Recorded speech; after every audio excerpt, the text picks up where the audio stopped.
शुद्धात्मानकम् श्रीरुद्ररूपम् ध्यायेत् शुद्धस्फटिकसङ्काशम् त्रिनेत्रम् पञ्चवक्त्रकम्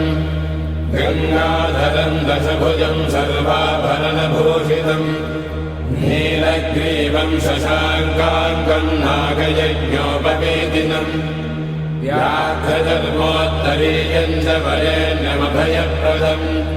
कमण्डलवक्षसूत्राणाधारिणम् शूलपाणिनम् ज्वलन्तम् पिङ्गलजटाशिखामद्योतधारिणम् वृषस्कन्धसमारोढम् उमादेहार्थधारिणम् अमृतेनात्मदम् शान्तम् दिव्यभोगसमन्वितम् दिग्देवता समायुक्तम् सुरासुरनमस्कृतम् नित्यम् च शाश्वतम् शुद्धम् ध्रुवमक्षरमव्ययम् सर्वव्यापिनमीशानम् रुद्रम् वै विश्वरूपिणम् एवम् ध्यात्वा द्विजः सम्यक् ततो यजनमारभेत् अथातो रुद्रस्नानार्चनाभिषेकविधिम् व्याख्यास्यामः आदितयेव तीर्थे स्नात्वा उदेत्य शुचिः रजतो ब्रह्मचारी शुक्रवासा देवाभिमुखस्थित्वा आत्मनि देवता स्थापयेत् प्रजनने ब्रह्मा तिष्ठतु पादयोर्विष्णुस्तिष्ठतु हस्तयोर्हरस्तिष्ठतु बाह्वोरिन्द्रस्तिष्ठतु जठरे अग्निस्तिष्ठतु हृदये शिवस्तिष्ठतु कण्ठे वसवस्तिष्ठन्तु वक्त्रे सरस्वती तिष्ठतु नासिकयोः वायुस्तिष्ठतु नयनयोश्चन्द्रादित्यो तिष्ठेताम् कर्णयोरश्विनौ तिष्ठेताम् ललाटे रुद्रास्तिष्ठन्तु मूर्ध्नादित्यास्तिष्ठन्तु शिरसि महादेवस्तिष्ठतु शिखायाम् वामदेवस्तिष्ठतु पृष्ठे पिनाकी तिष्ठतु पुरतः शूली तिष्ठतु पार्श्वयो शिवाशङ्करो तिष्ठेताम् सर्वतो वायुस्तिष्ठतु ततो बहिः सर्वतोऽग्निज्वालामाला परिवृतस्तिष्ठतु सर्वेष्वङ्गेषु सर्वा देवता यथास्थानम् तिष्ठन्तु मागुम् रक्षन्तु ॐ अग्निर्मे वाचिः श्रितः वाहृदये हृदयम् मयि अहममृते अमृतम् ब्रह्मणि वायुर्मे प्राणे श्रितः प्राणो हृदये हृदयम् मयि अहममृते अमृतम् ब्रह्मणि सूर्यो मे चक्षुषि श्रितः चक्षुर्हृदये हृदयम् मयि अहममृते अमृतम् ब्रह्मणि चन्द्रमा मे मनसि श्रितः मनो हृदये हृदयम् मयि अहममृते अमृतम् ब्रह्मणि दिशो मे श्रोत्रे श्रिताः श्रोत्रगुम् हृदये हृदयम् मयि अहममृते अमृतम् ब्रह्मणि आपो मे रेतसि श्रिताः रेतो हृदये हृदयम् मयि अहममृते अमृतम् ब्रह्मणि पृथिवी मे शरीरे श्रिताः शरीरगुम् हृदये हृदयम् मयि अहममृते अमृतम् ब्रह्मणि ओषधिवनस्पतयो मे लोमसु श्रिताः लोमानि हृदये हृदयम् मयि अहममृते अमृतम् ब्रह्मणि इन्द्रो मे मणे श्रितः बर्हगुम् हृदये हृदयम् मयि अहममृते अमृतम् ब्रह्मणि पर्जन्यो मे मूर्ध्नि श्रितः मूर्धा हृदये हृदयम् मयि अहममृते अमृतम् ब्रह्मणि ईशानो मे मन्यो श्रितः मन्युर्हृदये हृदयम् मयि अहममृते अमृतम् ब्रह्मणि आत्मा मनात्मनि श्रितः आत्मा हृदये हृदयम् मयि अहममृते अमृतम् ब्रह्मणि पुनर्महात्मा पुनरायुरागात् पुनः प्राणः पुनरागोतमागात् वैश्वानरो रश्मिभिर्वावृधानः अन्तस्तिष्ठत्वमृतस्य गोपाः ॐ अस्य श्रीरुद्राध्याय प्रश्नमहामन्त्रस्य अघोरऋषिः अनुष्टुप्छन्दः सङ्कर्षणमूर्तिस्वरूपो योऽसावादित्यः परमपुरुषस्य एष रुद्रो देवता नमः शिवायेति बीजम् शिवतरायेति शक्तिः महादेवायेति कीलकम् श्रीसाम्ब सदाशिवप्रसादसिद्ध्यर्थे जपे विनियोगः ॐ अग्निहोत्रात्मने अङ्गुष्ठाभ्याम् नमः ऋषपूर्णमासात्मने तर्जनेभ्याम् नमः चातुर्मास्यात्मने मध्यमाभ्याम् नमः निरोधपशुबन्धात्मने अनामिकाभ्याम् नमः ज्योतिष्ठोमात्मने कनिष्ठिकाभ्याम् नमः सर्वकृत्वात्मने करतलकरपृष्ठाभ्याम् नमः अग्निहोत्रात्मने हृदयाय नमः ऋषपूर्णमासात्मने शिरसे स्वाहा चातुर्मास्यात्मने शिखायै वषट् निरोधपशुबन्धात्मने कवचाय हुम् ज्योतिष्ठोमात्मने नेत्रत्रयाय औषध सर्वकृत्वात्मने अस्त्राय भटे भूर्भुवस्सुवरो विशिशिग्बन्धः ध्यानम्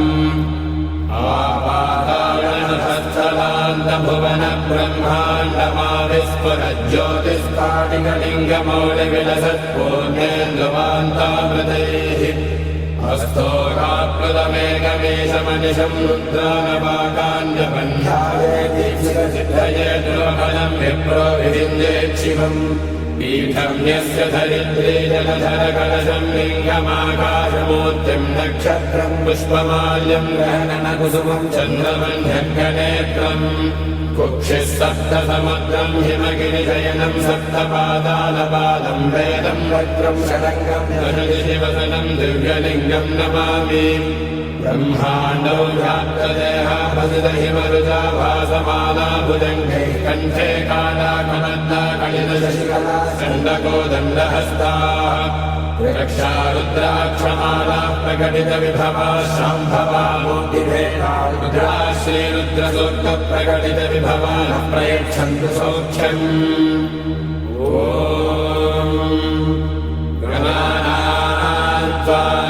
गणपतिगुम्भवामहे कविम् कवीनामुपमश्रवस्तमम् ज्येष्ठराजम् ब्रह्मणाम् ब्रह्मणस्पत आनशृण्वन्नोतिभिः सेदसादनम् ॐ महागणपतये नमः ॐ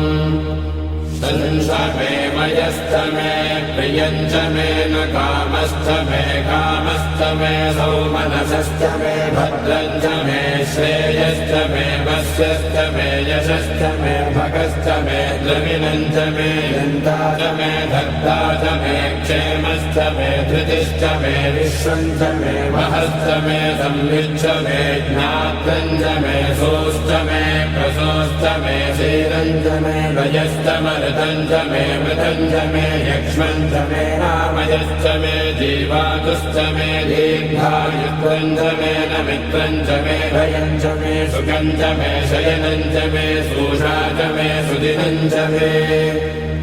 ॐ शान्तिः शान्तिः शान्तिः ॐ नमो भगवते रुद्राय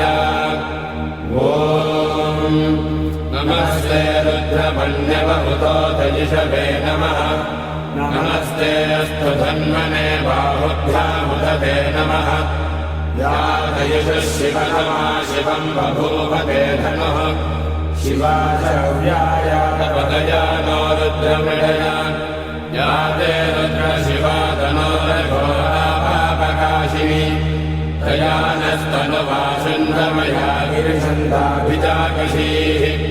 यामिषङ्गिरिशन्धहस्ते बिभर्षस्तवे शिवाङ्गिरिग्रताम् गुरुमायुगं सेः पुरुषम् जगत् शिवेन वचसा गिरिशाच्छा वदामसि यथा नः सर्वमिद्रगतयक्ष्मगं सुमनास अध्यवोचदधिवक्ता प्रथमो देवाभिषक् अहेगश्च सर्वान् जम्भयन् सर्वास्तयानुधान्यः असौ यस्ताम्रो अर्णवुतभद्रस्वमङ्गलः ये चेमागं रुद्राभितो विक्षुश्रिता सहस्रशो वै कुम्भेडयीमहे असौ योपसर्पति नीलग्रीवो विलोहितः उदैनं गोपा अदृशन्नदृशन्नदहार्यः उदैनं विश्वाभूतानि सदृष्टो मृडयादिनः नमो अस्तु नीलग्रीवाय सहस्राक्षाय मेढुके अथो ये अस्य सत्त्वानो हन्तेभ्यो करन्नमः प्रबलमुञ्जधन्वनस्तमुभयोराग्नियोज्याम् याश्च देहस्तैषवः पराता भगवो वप अवतत्यधनुस्त्वगुं सहस्राक्षसते सुधे विषेद्यशल्यानां शिवो नः सुमना भव विद्यन्धनः विशल्यो मानवागुम्भुत अनेशन्नशेषव आभुरस्य निषङ्गतिः या देहे धर्मे भक्तमहस्ते बभूवते धनुः अस्मान् विश्वतस्त्वमयक्ष्मया परिभुजा नमस्ते अस्त्वायुधायाना तदाय धृष्णवे उभाभ्यामुदते नमो बाहुभ्यान्तपधन्वने परिते धन्वनो हेतिरस्मान् प्रणक्तु विश्वतः अथो यदि श्रुतिस्तवारे अस्मन्निधेहितम् नमस्ते अस्तु भगवन् विश्वेश्वराय महादेवाय त्र्यम्बकाय त्रिपुरान्तकाय त्रिकाग्निकालाय कालाग्निरुद्राय नीलकण्ठाय मृत्युञ्जयाय सर्वेश्वराय सदाशिवाय श्रीमन्महादेवाय नमः नमो हिरण्यवाहवे सेनान्ये दिशान्तपतये नमो नमो वृक्षेभ्यो हरिकेशेभ्यः पशूनां पतये नमो नमः सस्मिञ्जनाय त्रिषेमते पथीनां पतये नमो नमो वक्रुहाय विव्याधिनेन्नानां पतये नमो नमो हरिकेशायोपवीतिने मुष्टानां पतये नमो नमो भवस्य हेत्ये जगतां पतये नमो नमो रुद्राय तथा विनेक्षेत्राणां पतये नमो नमः सूताय हन्याय वनानां पतये नमो नमो रोहिताय स्थपतये वृक्षाणां पतये नमो नमो मन्त्रिणे वाणिजाय कक्षाणां पतये नमो नमो भुवन्तये वारिवस्कृतायोषधीनां पतये नमो नमः पुष्टेर्घोषाय क्रन्दयते पद्येनां पतये नमो नमः कृत्स्नवेदाय धावते सत्त्वनां पतये नमः नमः सहमानाय निर्व्याधिनः व्याधिनीनां पतये नमो नमः खगुभाय निषङ्गिने स्थेनानां पतये नमो नमो निषङ्गिनयुषधिमते तस्कराणां पतये नमो नमो वञ्चते परिवञ्चते स्थायूनां पतये नमो नमो निषेदवे परिसरायारण्यानां पतये नमो नमः श्रिकाव्यभ्यो जिघागुं सद्भ्यो मुष्णतां पतये नमो नमो शिरद्भ्यो नक्तञ्जरभ्यः प्रकृन्दानां पतये नमो नमः पुष्णेशिने गिरिजराय कुलुञ्जानां पतये नमो नमः यशमद्भ्यो तन्वाविभ्यस्तभो नमो नमः आतन्वानेभ्यः प्रतिदधानेभ्यस्तभो नमो नमः आयच्छद्भ्यो सदभ्यस्तभो नमो नमोऽस्यद्भ्यो विद्युद्भ्यस्तभो नमो नमः आसीनेभ्यः शयानेभ्यस्तभो नमो नमः स्वभद्भ्यो जाग्रद्भ्यस्तभो नमो नमस्तिष्ठद्भ्यो धावद्भ्यस्तभो नमो नमः सभाभ्यः सभापतिभ्यस्तभो नमो नमो अश्वेभ्यो अश्वपतिभ्यस्तभो नमः नमः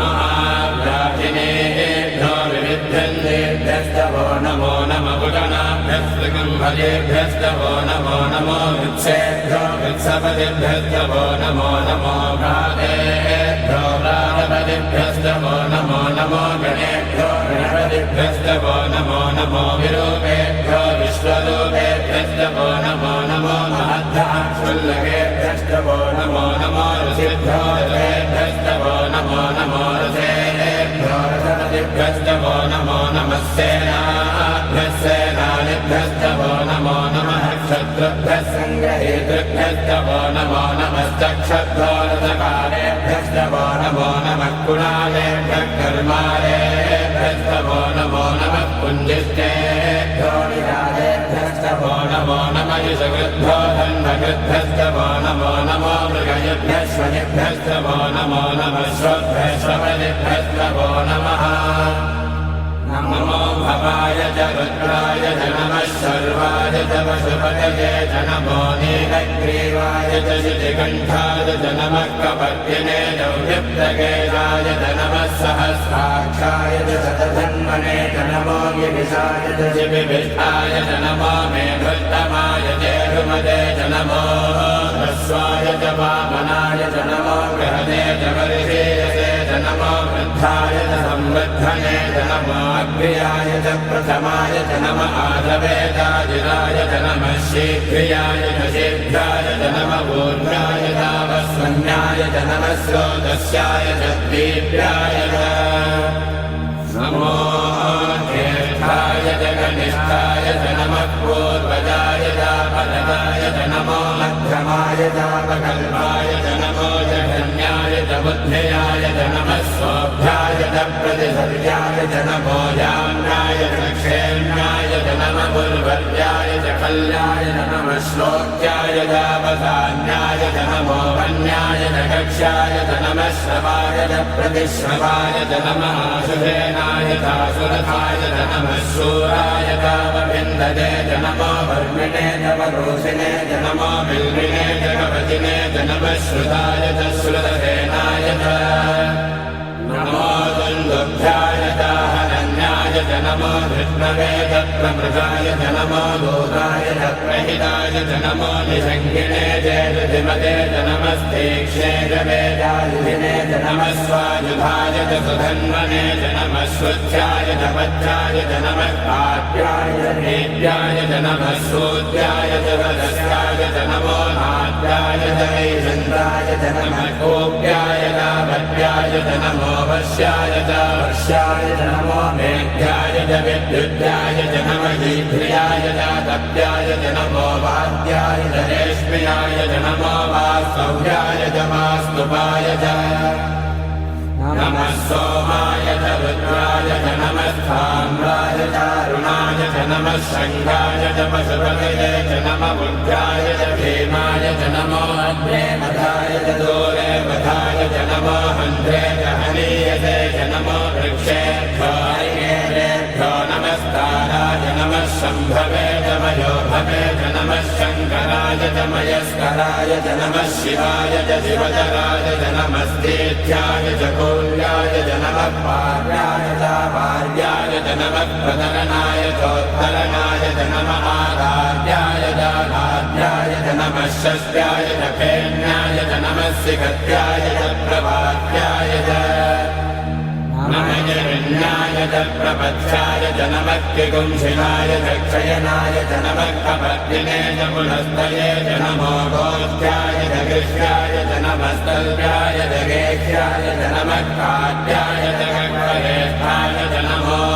हृदयाय च निवेष्ट्याय च नमः पागं सौव्याय च रजस्याय च नमः शुष्क्याय च हरित्याय च नमो लोप्याय चोलप्याय च नमः भूम्याय च शून्याय च नमः पन्याय च पर्णशद्याय च नमो मगुरमानाय च भिघ्नते च नमः आक्षिपते च प्रक्षिपते च नमो व्यक्तिकेभ्यो देवानागुम्हृदयेभ्यो नमो विक्षीणकेभ्यो नमो विचिह्नकेभ्यो नमः आनिर्हरेभ्यो नमः आमीभक्तेभ्यः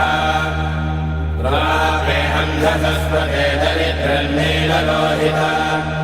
येषां पुरुषाणामेषां पशूनां माभेर्मा रोमो येषां किञ्चनाममत्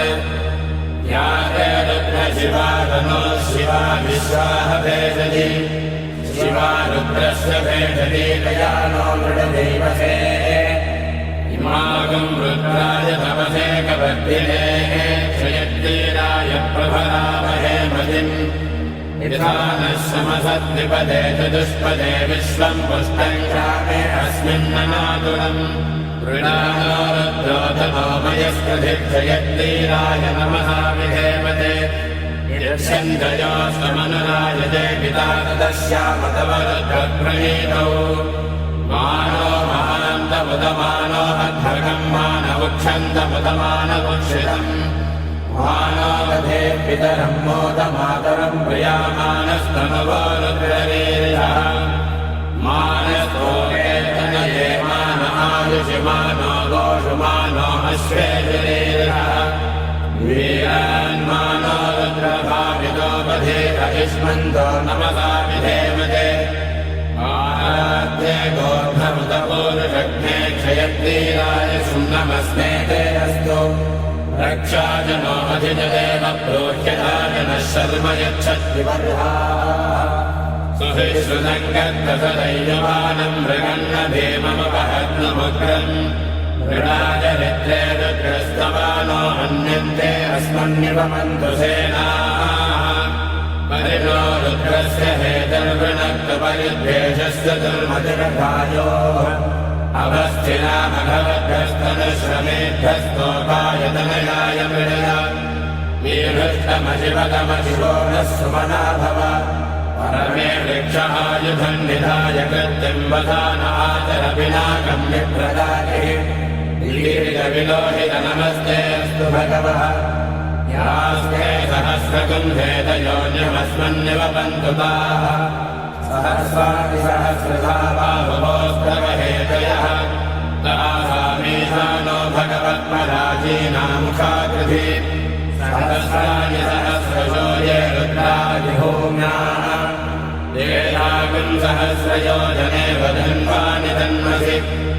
अस्मिन्महत्यर्नवेन्तरिक्षे भवाधि नीलग्रीवाशिनिकण्ठाः सर्वादः क्षमाचराः नीलग्रीवाशिनिकण्ठादिवगुम् रुद्रा उपश्रिताः ये वृक्षेषु तस्मिञ्जना नीलग्रीवाविरोहिताः ये भूतानामधिपतयो ऋषिकासक्तपद्मिनः ये अन्येषु विविध्यन्ति पात्रेषु पिबतो जनान् ये पथाम्पतिरक्षय ऐलवृथायौयुधः ये तीर्थानि प्रचरन्ति श्रुताबन्धोनि शङ्गिनः ये एताबन्धश्च भूयागुंसस्तदिशो रुद्रावितस्थिरे तेषागुम् सहस्रयोजने वदन्वानि तन्मसि नमो रुद्रेभ्यो ये पृथिव्यायेऽन्तरिक्षे ये दिभिये रामन्नम्बालो वर्णमिषमस्तेभ्यो दश प्राचीदश दक्षिणादश प्रदीपेतगोदीदेवतोद्भास्तेभ्यो नमस्ते नामृणयन्तु तेयम् विष्णो यश्च नोद्रेष्टिदम् वोडम्भे ददामि प्रियम्बके यदामहे सुगन्धिम् पुष्टिवर्धनम् उर्वारुकमिव बन्धनान् मृत्योर्मुक्षीयमामृतात् यो रुद्रो अग्नौ यो अप्सु यवोषधीशयो रुद्रो विश्वाभुवनाविवेश तस्मै रुद्राय नमोऽस्तु नमोऽस्तु यस्विषस्सु धन्वायो विश्वस्य क्षेतिभेषजस्य इक्ष्वामहेतो मनसाय रुद्रम् नमो देवमसुरन्दोस्य अयम् मे हस्तो भगवान् अयम् मे भगवत्तरः अयम् मे विश्वभेदयोऽयगुम् शिवाभिमर्शनः ये ते सहस्रमयुधम् पाशामृत्यो मध्याय हन्तवे तान्यज्ञस्य मायया सर्वानवयजामहे मृत्यवे स्वाहा मृत्यवे स्वाहा ॐ नमो भगवते रुद्राय विष्णवे मृत्युर्मे पाहि प्राणानां ग्रन्थिरसि रुद्रो वाविशान्तकः तेनान्येनाप्यायस्व ॐ शान्तिः शान्तिः शान्तिः अग्ना विष्णो सजोषसे मामद्धन्तु वाङ्गिरः युम्ने वाजेभिरागतम् वाजश्च मे प्रधा नवश्च मे प्रयतिश्च मे प्रजतिश्च मे धेतिश्च मे क्रतुश्च मे स्वरश्च मे श्लोकश्च मे श्रावश्च मे श्रुतिश्च मे ज्योतिश्च मे सुतश्च मे प्राणश्च मे पाणश्च मे ज्ञानश्च मे सुश्च मे चित्तं च महाधीनं च मे वाक् च मे मनश्च मे चक्षुश्च मे श्रोत्रं च मे दक्षश्च मे बलं च महोदश्च मे सहस्रमायुश्च मे जराजम आत्मा च मे तनूश्च मे जन्म च मे वर्म च मे गानि च मे स्थानि च मे परोगंसि च मे शरीराणि च मे ज्येष्ठं च महाधिपत्यं च मे मन्यश्च मे भामश्च मे मश्च मे भश्च मे देवा च मे महिमा च मे भजिमा च मे प्रसिमा च मे भस्मा च मे प्राधुया च मे वृद्धं च मे वृद्धिश्च मे सत्यं च मे श्रद्धा च मे जगच्च मे धनं च मे वशश्च मे दिशिश्च मे क्रीडा च मे मोदश्च मे जातं च मे जनिष्यमानं च मे सूक्तं च मे सुकृतं च मे वित्तं च मे वेद्यं च मे भूतं च मे भविष्यश्च मे सुखं च मे सुवधं च मरुद्धं च मरुद्धिश्च मे कृतं च मे कृत्तिश्च मे मतिश्च मे सुमतिश्च मे स्वञ्च मे मयश्च मे प्रियं च मे कामश्च मे कामश्च मे सौमनसश्च मे भद्रं च मे श्रेयश्च मे वस्यश्च मे यशश्च मे भगश्च मे प्रवीणं च मे यन्ता च मे धर्ता च मे क्षेमश्च मे धृतिश्च मे विश्वं च मे महश्च मे संविच्च मे ज्ञात्रं च मे सोश्च मे प्रसोश्च मे क्षीरं च मे लयश्च मरुतं च मे मृतं च मे लक्ष्मं च मे नामयश्च मे जीवातुश्च मे दीर्घायुत्वं च मे नमित्रं च मे भयं च मे सुधं च मे शयनं च मे शोषा च मे सुजनं च मे ऊर्ज मे सुहृदा च मे भयश्च मे रजश्च मे कृतं च मे भुज मे सख्यश्च मे सफेदिश्च मे कृषिश्च मे वृष्टिश्च मे एकं च मौद्ध्यं च मे रजिश्च मे रायश्च मे पुष्टं च मे पुष्टिश्च मे विभुज मे प्रभुज मे बहुज मे भूयश्च मे पूर्णं च मे पूर्णतरं च मे क्षितिश्च मे भूयवाश्च मे नं च मे क्षुश्च मे व्रीडयश्च मे यवाश्च मे माषाश्च मे धिराश्च मे बुद्धाश्च मे खल्वाश्च मे गोधूमाश्च मे वसुराश्च मे प्रियङ्गवश्च मे नवश्च मे श्यामाकाश्च मे नीवाराश्च मे अस्माश्च मे मृत्तिका च मे गिरयश्च मे पर्वताश्च मे सिकताश्च मे वनस्पतयश्च मे हिरण्यं च मे यश्च मे शेषं च मे तपुश्च मे श्यामं च मे रोहं च मे अग्निश्च महापश्च मे विरुधश्च महोषधयश्च मे कृष्णपक्षं च मे कृष्णपक्षं च मे ग्राम्याश्च मे पशवहारण्याश्च यज्ञेन कल्पन्तां वित्तं च मे विद्युश्च मे भूतं च मे भूतिश्च मे वसुश्च मे वसतिश्च मे कर्म च मे शक्तिश्च मे अर्थश्च मयेमश्च महितिश्च मे गतिश्च मे अग्निश्च मयिन्द्रश्च मे सोमश्च मयिन्द्रश्च मे सविता च मयिन्द्रश्च मे सरस्वती च मयिन्द्रश्च मे पूषा च मयिन्द्रश्च मे बृहस्पतिश्च मयिन्द्रश्च मे मित्रश्च मयिन्द्रश्च मे वरुणश्च मयिन्द्रश्च मे त्वष्टा च मयिन्द्रश्च मे धाता च मयिन्द्रश्च मे विष्णुश्च मयिन्द्रश्च मे श्विनो च मयिन्द्रश्च मे मरुदश्च मयिन्द्रश्च मे विश्वे च मे देवाइन्द्रश्च मे पृथिवी च मयिन्द्रश्च मे अन्तरिक्षं च मयिन्द्रश्च मे द्यौश्च मयिन्द्रश्च मे दिशश्च मयिन्द्रश्च मे मूर्धा च मयिन्द्रश्च मे प्रजापतिश्च मयिन्द्रश्च मे पुंसश्च मे रश्मिश्च मे दाभ्यश्च मे धिपतिश्च मवुपापुंसश्च मे कल्यामश्च महेन्द्रवायवश्च मे वैश्वावरुणश्च महाश्च अश्विनश्च मे प्रतिप्रस्थानश्च मे शुक्रश्च मे मन्थीतमहाग्रजनश्च मे वैश्वदेवश्च मे ध्रुवश्च मे वैश्वानरश्च मरुतग्रहाश्च मे दिग्राह्याश्च महेन्द्राग्नश्च मे वैश्वदेवश्च मे मरुत्वदीयाश्च मे माहेन्द्रश्च महादित्यश्च मे सावित्रश्च मे सारस्वतश्च मे भौष्णश्च मे वाग्देवतश्च मे हारियोजनश्च मे विद्मश्च मे बर्हिश्च मे वेदिश्च मे विष्णुयाश्च मे श्रुतश्च मे तमसाश्च मे क्षामानश्च मे स्वरवश्च बहुपरवाश्च मे ऋषवनेच मे द्रोणकलशश्च मे वायव्यानिच मे पूर्वभृच्च महाधवनीयश्च महाग्नेन्द्रञ्च मे हविर्धानञ्च मे गृहाश्च मे सदश्च मे पुरोडाशाश्च मे पजदाश्च मे बभृतश्च मे स्वराकारश्च मे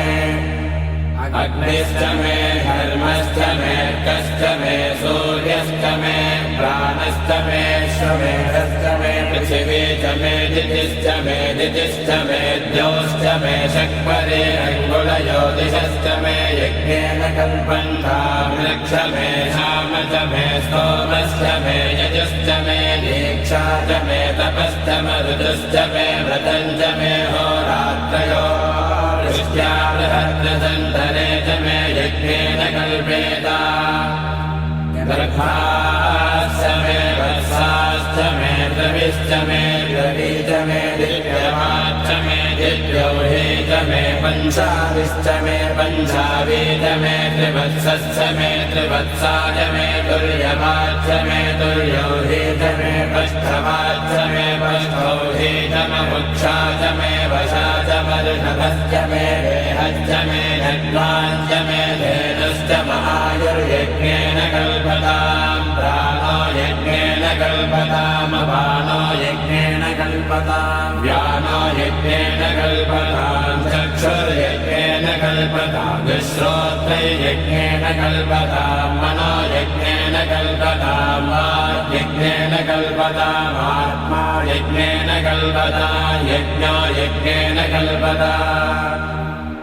एकाच मे तिस्रश्च मे पञ्च च मे सप्त च मे नव च मयेकादश च मे त्रयोदश च मे पञ्चदश च मे सप्तदश च मे नवदश च मयेकविंशतिश्च मे त्रयोविंशतिश्च मे पञ्चविंशतिश्च मे सप्तविंशतिश्च मे नवविंशतिश्च मयेकत्रिंशच्च मे त्रयस्त्रिंशच्च मे चतस्रश्च मे स्तौत मे द्वादश च मे षोडश च मे विंशतिश्च मे चतुर्विंशतिश्च मे अष्टाविंशतिश्च मे द्वात्रिंशच्च मे षट्त्रिंशच्च मे चत्वारिंशच्च मे चतुश्चत्वारिंशच्च मे अष्टाचत्वारिंशच्च मे वाजश्च प्रसवश्चाभिरश्च क्रतुश्च सुभश्च मूर्धानव्यश्नेयश्चान्ध्यायनश्चान्त्यश्च भुवनश्च भुवनश्चाधिपतिश्च इदादेव भूर्मनुर्यज्ञये बृहस्पतिवृद्धामतानि सगुंसितद्विश्वे देवासोक्तवाचः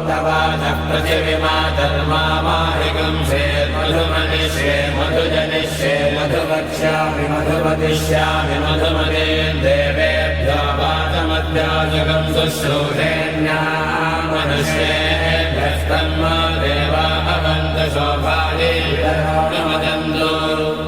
ॐ शान्तिः शान्तिः शान्तिः